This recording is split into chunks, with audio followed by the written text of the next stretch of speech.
I swear, if I had $1 for every time a character in the show gently bumped into something, ending up with a sprained ankle, resulting in them being unable to walk, I'd have enough money to afford a single Doctor Who DVD. I'm just kidding, it's 2021. Have you seen how expensive they are now? Jeez! The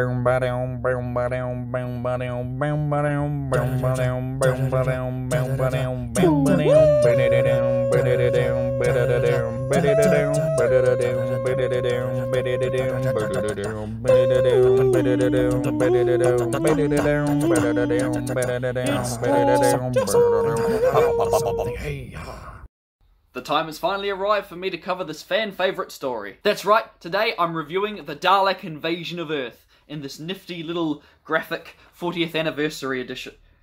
40 years. That wasn't that long ago, right? 2003. This show's nearly 60. I'm so old. Before we begin, just a quick heads up, I'll be limiting the amount of actual footage used in this video because of all my Doctor Who reviews I've made so far, 9 of them in total, the only one that's received a copyright claim is my second one, which I reviewed, The Daleks. Naturally I appealed the claim because, you know, free use and all that jazz. And then I discovered you could just, you know, take out that clip using the YouTube video editor, so I did that and the video went public again. Ironically, almost a month later, 2 days before the claim was set to expire, the appeal was denied. And the claim is still held on that video, despite the offending scene not even being in the video anymore. I could just re-upload that review and it would fix the problem, but these videos barely get any views anyway, so I want to keep what few I have. With all that nonsense out of the way, I am dying to get into this beloved classic. Despite having already seen the theatrical Peter Cushing film based on this story, I've never actually seen the original. So, how does our story begin?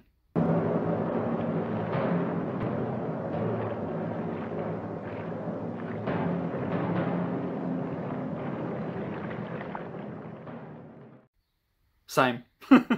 You know the formula by now. Arrive somewhere, lose access to the TARDIS, get separated, although at least this time there's a pretty decent reason for them to not be able to just escape in the TARDIS, what with an entire frickin' bridge falling on it, and breaking the prop windows, but we're not supposed to notice that one. Shh. Right from the start, there's this great foreboding atmosphere as our characters begin to realise that, although they've landed back in London, it's a lot more post-apocalyptic than when they left it. Maybe they landed in 2020. We meet scavengers, survivors, robo-men who admittedly lack in the costume department.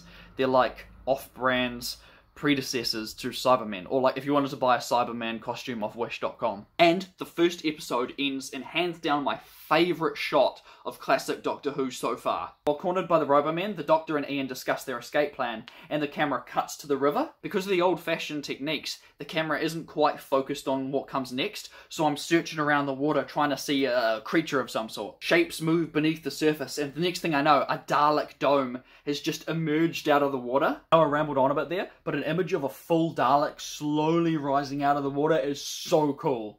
Much like the 2005 revival, it's almost a shame that thanks to the name of the serial, we already knew the Daleks were going to be in this, but imagine just for a second that back in 1964, you're sitting there watching this on television for the first time. A Dalek raising out of the River Thames must have been amazing. Oh, I only just now realised how impractical this is. I wouldn't get myself all worked up and excited over such a little detail that I didn't even think about how nonsensical an underwater Dalek is to the context of this particular story. Oh well, I guess that just goes to show how effective it is. Alright, no more plot details because I 1000% recommend this to any Doctor Who fan. It's the closest thing we get to a true masterclass of storytelling, acting, set design, camera movement, and almost everything about it comes together so well. We get so many interesting camera movements that we haven't really seen yet in classic Who. These magnificent sets just filled with Daleks and Robomen, extras, prisoners, with these sweeping camera shots that move around the environment. They're so effective and technically impressive, like, especially for the time. Really helps to emphasise the scale of their invasion. I must point out, mind you, that I'm watching the original version that aired on television. I bring this up because on the DVD special features, there's an option for enhanced, redone CGI special effects, and honestly, I'm happy with just leaving that for a second revisit because I will definitely be coming back to watch this one again. We get multiple failed escape attempts, a desperate sprint through real-world London with admittedly terrible bongo music. The Daleks are genuinely imposing and offer a real threat to our characters, so there's a lot more tension that was admittedly lacking in their first encounter. They don't muck around paralysing legs here, it's straight on to exterminating people. It's explained to us that this run-in with the Daleks takes place way before the events of Skaro in Season 1, and that the weird little discs on their back are what allows them to move on non-magnetic surfaces. Maybe they work as some kind of Dalekanium underwater apparatus as well. There's an odd moment when a Dalek looks at a headless mannequin and shouts, "Subcultural." What a weird insult to make. Maybe the Dalek knew it was actually an Auton in disguise. You know what? Yes, that's my headcanon now, that this story takes place sometime during John Pertwee's tenure, when the Autons are already on Earth, and the Daleks come down, do their invasion, wipe out half of mankind, and the Autons are just like, well, crap, all that time spent planning an invasion, the Daleks beat us to it.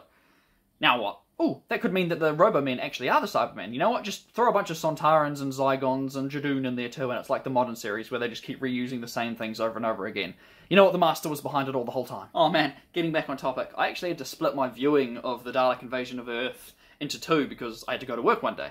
And the whole night at work, I just couldn't wait to get home and watch the rest of the story in the morning. That's how much it gripped me. Okay, before we get on to the ending, the last few notes I have are as follows. The Slither is an unnecessary, unneeded threat, with an uncanny design that serves as a cliffhanger, then immediately dies in hilarious fashion like the Vord back in the Keys of Moranis. True.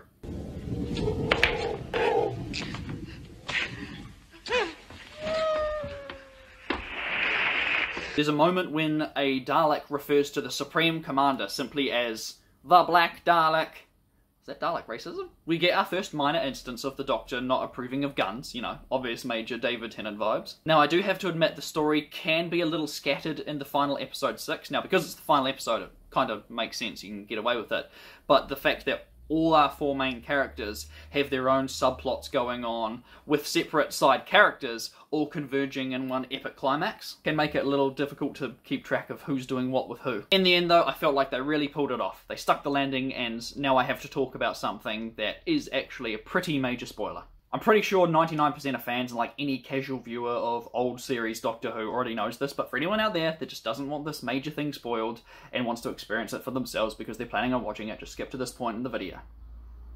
No, am I kidding? Nobody cares. These videos only get 10 views anyway. Thanks, Cameron. Not including an anniversary special, this marks Susan's final episode in Doctor Who.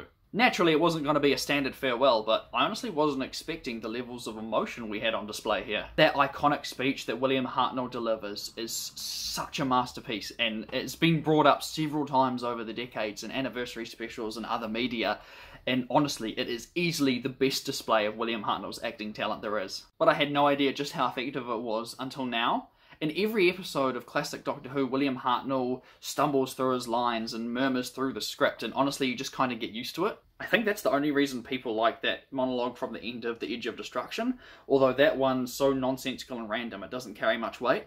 But here, the Doctor has to say goodbye to his granddaughter after who knows how many years. Taking future context of the show out of the equation completely, it's a truly emotional scene, and I credit Carol Ann Ford and William Hartnell for their superb acting talent. It all works perfectly and deserves to be remembered as fondly as it is. Alright, spoilers over, I guess. I'd hate to overhype this serial because at the end of the day, it's still classic sci-fi, old school Doctor Who, BBC 1964, you know, all that good old stuff. But for me, I really enjoyed this one. The budget was clearly a lot better utilised, the locations were cool, the sets were amazing, we had action, spectacle, emotions, and oh, honestly, it was just such a good time. It's easy to see why this was adapted into a feature film.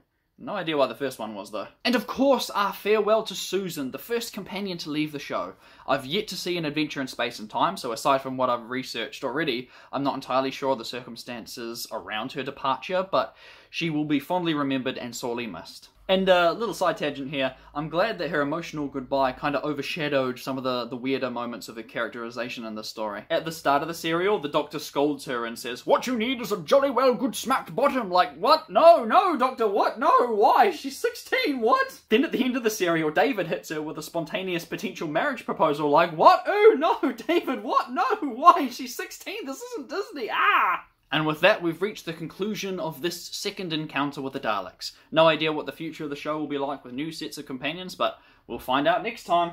Ooh, box set. Oh, goody.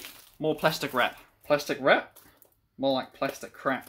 Tune in next week while we take a look at the two-parter, The Rescue. As always, thank you very much for watching, I really appreciate it. I enjoyed this so much that I spent a lot of time perusing the special features on the DVD menus, and there's like an audio drama that's half an hour long called Whatever Happened to Susan. If it's worth making a video about, I'll link it right here. Thank you guys very much for watching, and I'll see you next time.